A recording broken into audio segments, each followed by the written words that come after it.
Selamat siang teman-teman mahasiswa, saya perkenalkan terlebih dahulu, nama saya Andita Sari, SSM Ikom. Saya akan mendampingi teman-teman dalam mata kuliah pengantar Creative Thinking.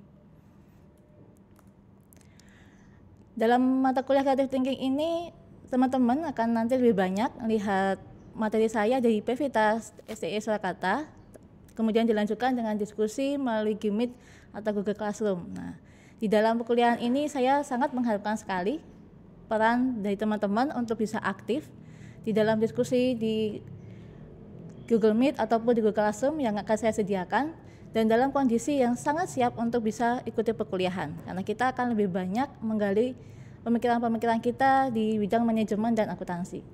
Nah, selanjutnya agenda yang bisa kita pelajari di dalam mata kuliah Creative Thinking, yang pertama adalah kita akan lebih banyak membahas tentang konsepsi, prinsip, dan teori berpikir kreatif. Nah, yang kedua, ini nanti akan lebih banyak nih peran teman-teman di sini, yaitu kegiatan berinovasi. Yang ketiga, nanti sebagai luaran dari mata kuliah ini adalah teman-teman akan melakukan praktik inovasi kegiatan yang diharapkan bisa memberikan solutif kepada pihak-pihak masyarakat atau pihak-pihak terkait yang ada di lingkup manajemen dan akuntansi. Nah, di slide berikut ini saya ingin memberikan ilustrasi kenapa sih kita butuh atau kenapa kita mempelajari creative thinking. Nah, berawal dari sebuah ide ya teman-teman. Jadi saya memberikan ilustrasi di Berlin itu ada sebuah kota yang dia dijuluki sebagai pohon kota. Dia memiliki 400.000 pohon, namun semakin lama itu semakin berkurang. Tercatat semakin tahun itu kekurangannya 2.000 pohon. Gelar kota terhijau akhirnya terancam menjadi punah. Nah, tidak ada masyarakat yang memikirkan hal tersebut, tidak ada yang berempati, dan tidak ada yang ingin mencarikan solusi. Sampai akhirnya ada satu warganya, yaitu Ban, dia mengusulkan ide untuk menjawab permasalahan merancang konser musik pohon kenari. Nah, kenapa pohon kenari? Ya, karena ini ada satu pohon yang menjadi unggulan di kota Berlin tersebut. Nah, konser ini akhirnya mencuri perhatian masyarakat kota Berlin, sehingga jadi kampanye seantero kota. Nah, akhirnya apa yang terjadi? Pengunjung itu memberikan donasi via SMS. Banyak yang memberikan donasi, memberikan perhatian, dan akhirnya dipasarkan melalui iTunes. Nah, dengan adanya ide yang sangat sederhana ini, hanya memberikan sebuah konser, menggelar sebuah konser, ternyata bisa membangkitkan semangat dan atensi dari masyarakat kota Berlin itu sendiri. Nah, publik menjadi lebih peduli dan sadar akan pentingnya untuk memelihara pohon. Nah, apa jadinya kalau kampanyenya adalah konvensional? Ini tentu adalah ide-ide yang sebenarnya bisa kita terapkan juga dalam berbagai lingkup kehidupan, terutama dalam lingkup yang saat ini kita pelajari. Oke, saya ingin juga mengajak teman-teman untuk tidak membatasi kreativitas kita dalam pembelajaran nanti ya.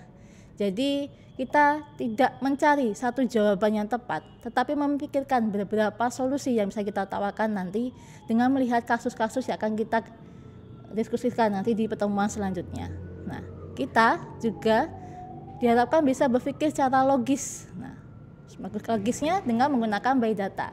Semuanya kita bisa cari di internet. Teman-teman punya sosial media, teman-teman punya Google, sehingga bisa cari semua berita yang kalian butuhkan untuk mencari permasalahan ataupun mendiskusikannya nanti di kolom diskusi.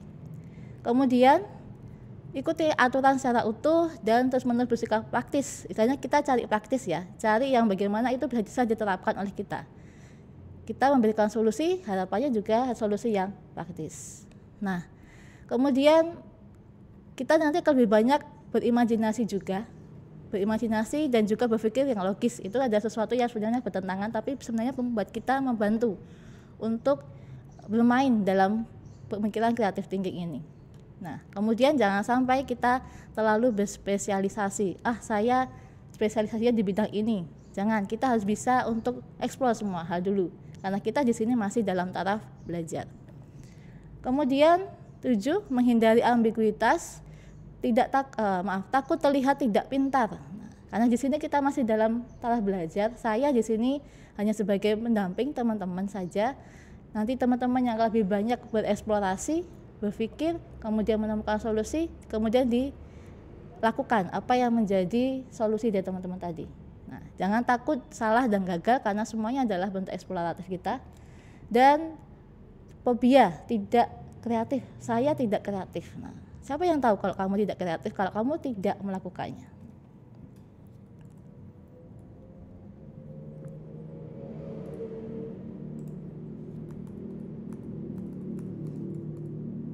Oke, di slide selanjutnya saya ingin mengilustrasikan bahwa otak manusia itu ada otak kiri dan otak kanan. Teman-teman sudah pasti tahu itu ya, ada otak kiri dan otak kanan. Nah, seringkali kita terjudgement bahwa seseorang yang pintar itu adalah seseorang yang dia memiliki intelektual intelijensi yang bagus di bidang matematika tentunya atau di bidang sains.